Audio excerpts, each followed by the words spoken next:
حسین رضی اللہ تعالیٰ عنہ کا کربلا کے میدان میں موقف یہ تھا کہ میں اگر بیعت ہوں گا تو ڈائریکٹ یزید کے ہاتھ میں بیعت ہوں گا جو مسلمانوں کا خلیفہ ہے. یہ مین بندہ تھا جنہوں نے حضرت حسین کو کہا کہ وہ بڑا مر گیا ہے اور اپنے بعد ایک چھوٹا چھوڑ گیا ہے. اور جو لفظ انہوں نے استعمال کیا نا وہ استعمال کیا جو موسیٰ کے مخالف کے لیے ہم استعمال کرتے ہیں کہ ایک بڑے والا مر گیا اور اپنے بعد ایک چھوٹا چھوڑ گیا اپنی جگہ. اتنے سخت الفاظ.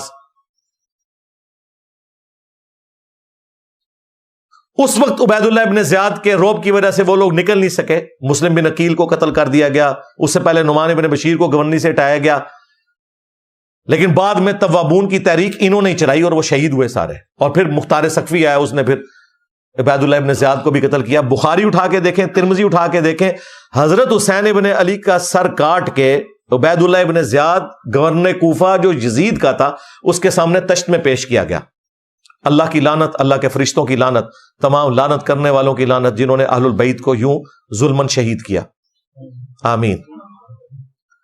تو وہ چھڑی سے ان کے چہرے مبارک کو چھیڑنے لگا اور ان کے حسن میں کوئی کلام کرنے لگا. تو انس ابن مالک پاس کھڑے تھے, وہ اتنا ہی کر سکتے تھے, بوڑھے ہو چکے تھے, 90 پلس تھے.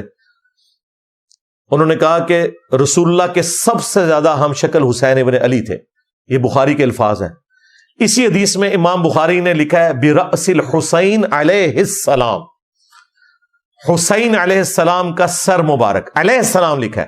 مولوی نے عربی میں علیہ السلام لکھا تھا, اردو میں ترجمہ رضی اللہ عنہ کر دیا, نکال ہی دیا. عربی میں لکھا ہوا ہے, آپ کھول کے دیکھ لیں. مکتبۃ الشاملہ میں بھی, اسلام 360 میں بھی عربی میں لکھا ہوا ہے, اردو میں رضی اللہ عنہ لکھا ہوا ہے. اور جب زید بھائی مجھے ملنے آئے نا, میں نے کہا یہ دیکھ لیں. انہیں یقین ہی نہیں آیا. کہتے ہیں یار یہ انہوں نے کیا ہوا ہے. میں نے کہا یہ اچھا ہے, اس کو چینج کرنے کی ضرورت نہیں ہے, ہم نے بتانا ہے بعد میں بھی کہ کیا کام ڈالتے ہیں. انہوں نے دارالاسلام والوں سے اٹھایا تھا. میں نے کہا اسی طرح ہی رہنے دیں تاکہ ہم دکھا سکیں بعد میں. sunna.com بہت بڑی ویب سائٹ ہے جس پہ حدیث کی کتابیں ہیں. عربی میں علیہ السلام لکھا ہے, اردو میں رضی اللہ عنہ لکھا ہوا ہے. ایک فرقہ وارانہ اس چیز کو دھڑاڑ کو قائم رکھنے کے لیے. تو عبید اللہ ابن زیاد جس کے سامنے حضرت حسین کا سر کاٹ کے رکھا گیا, وہ کوفی تھا لیکن گورنر تھا شامیوں کی طرف سے. لہذا یہ کہنا کوفیوں نے مار دیا تھا ظالموں, یہ وہ کوفی تھے جو حضرت حسین کے مخالفین تھے, نہ کہ وہ شیعان علی کے جنہوں نے حضرت حسین کو وہاں پولیٹیکل سٹرگل کے لیے بلایا تھا. اور حضرت حسین لڑنے نہیں گئے تھے, بچوں کے ساتھ ایک سیاسی جدوجہد کے لیے جا رہے تھے جس کا آخری انجام قیام حسین ہی ہونا تھا, لیکن اس سے پہلے ہی ان کو شہید کر دیا گیا. اسی لیے انہوں نے راستہ بھی بدلا.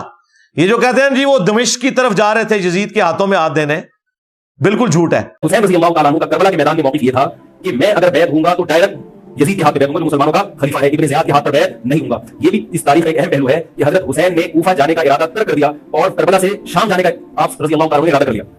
اور بعض مورخین نے لکھا ہے کہ حضرت حسین جو واپس آ رہے تھے تو کربلا سے گزر رہے تھے, وہ واپسی کا راستہ ہی شام کا راستہ ہے. لیکن اس کی علامت ہے کہ آپ یزید سے ملاقات کے لیے, مذاکرات کے لیے تیار بولو بھائی ہو چکے تھے. میں خود براہ راست یزید سے مل کے حال حوال دیکھتا ہوں, اگر مجھے سمجھ آئے تو اس کے آگے بتاؤں گا.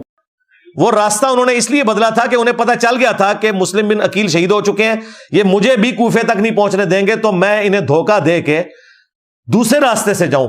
لیکن ان کے پاس تو اتنی فوج تھی, انہیں بھی یہ خطرہ تھا کہ حسین ابن علی کہیں راستہ نہ بدلے, تو انہوں نے کربلا کے پاس بھی پڑاؤ کیا تھا کہ اگر اس راستے سے بھی آئے تو ہم پکڑ لیں گے, جو یہ نقشے بنا کے آپ کو بتا رہے ہوتے ہیں.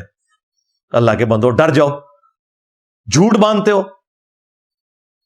اپنی طرف سے باتیں بنا کے منسوب کرنا شروع کر دیتے ہیں.